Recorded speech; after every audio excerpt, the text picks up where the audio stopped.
Matthew informs us that now after Jesus moved to Capernaum, which is at the Sea of Galilee, he walks along there and he finds Simon, who is called Peter, and his brother Andrew, and they are fishermen and they're casting their net into the lake. And then he says, "Come and follow me." And then it says, at once they left their nets and followed him.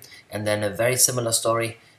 Later there, Jesus finds James, son of Zebedee, and his brother John, and they were fishermen as well. They were with their father Zebedee.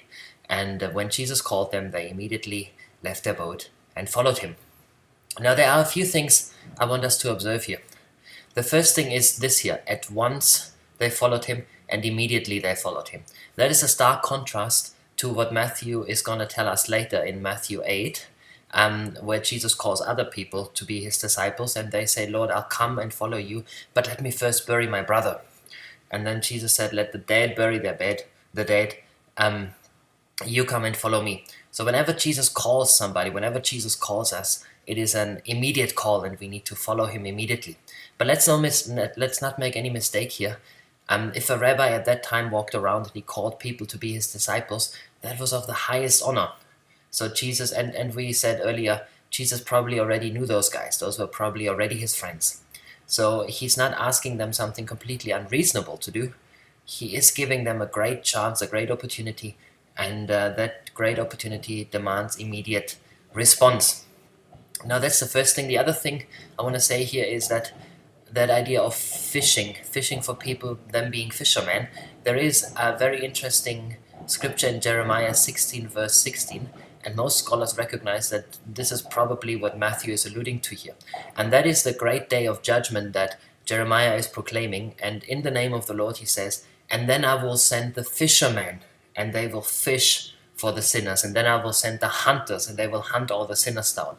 So Jeremiah made on behalf of God this great and terrifying promise that when God comes to restore Israel in Jeremiah 16, he will come and send the fishermen, and they will fish for all the sinners and capture all of them and destroy all the sin and the evil here.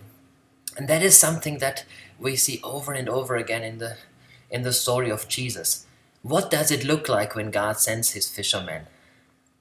What does it look like when God flexes his omnipotent muscles?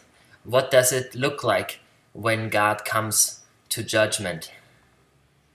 And most people always thought it's going to look like this. He's going to come and he's going to be a warrior.